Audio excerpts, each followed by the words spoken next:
statement. I give the floor to the representative of the Russian Federation.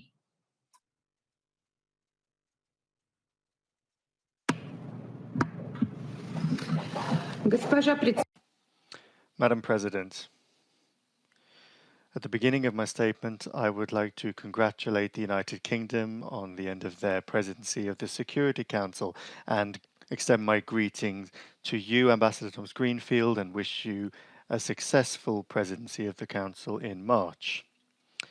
We thank the Special Representative of the Secretary-General, David Shearer, for his briefing on the situation in South Sudan. We listened closely to Ms. Jacqueline Nasiwa. We would like to thank you, Mr. Shearer, for your tireless work in the past few years for the good of the people of South Sudan, and would like to wish you every success in what you do next. Rest assured that Russia will continue to support the work of the Blue Helmets as an important component of the efforts of the international community to stabilize the situation in South Sudan. We are grateful to those countries that contribute troops and police to the UN mission.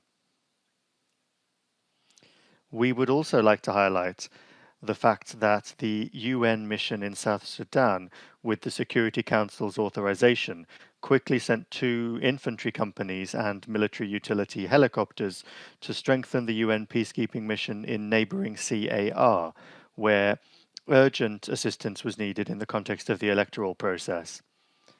Madam President, the formation of a transitional government of national unity and the conclusion of the pre-transitional period have created the necessary conditions for the country to move towards political stability and national reconciliation.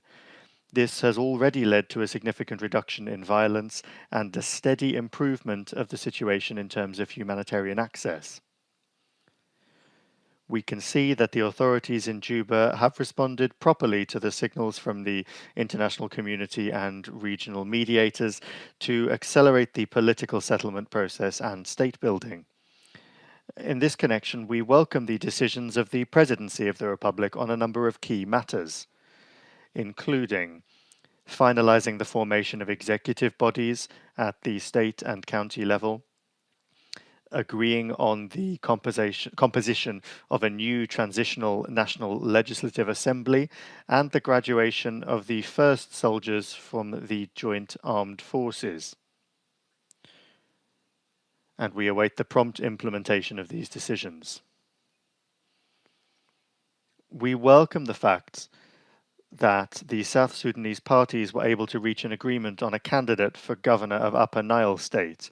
This should create a window of opportunity for overcoming intercommunal disputes in the region. We are convinced that the full implementation of the agreements will strengthen mutual trust and help avoid a repetition of the mistakes of the past. It will be important for the parties to preserve the political will to find common ground. We call on all those that have not signed the revitalized peace agreement, to join the state-building process without delay. We are worried by reports of ongoing intercommunal clashes in a number of parts of the country. We roundly condemn all ceasefire violations and acts of violence against civilians and the staff of humanitarian organizations operating in South Sudan.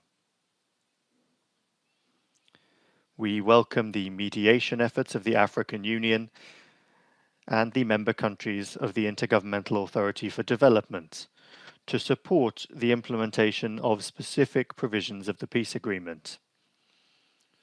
Their unity of action must be preserved to allow them to act in the spirit of the principle of African solutions to African problems. We also believe that sanctions pressure on the country should not be a distraction. We are convinced that as the situation returns to normal, there should be a review of the sanctions regime in respect of South Sudan to adapt it to realities on the ground. We expect that in the next few months, in accordance with the provisions of Resolution 2521, the Council will manage to agree clear benchmarks for reviewing these restrictions. On the whole, we agree with the conclusions of the latest Secretary-General's report on developments in the country. We are ready to work constructively on extending the mandate of the UN mission in South Sudan, but at the same time, we call for the work of peacekeepers in the country to focus on supporting the political settlement and ensuring the proper conditions for providing humanitarian assistance to those in need. Thank you for your attention. I thank the representative of the Russian Federation for her statement.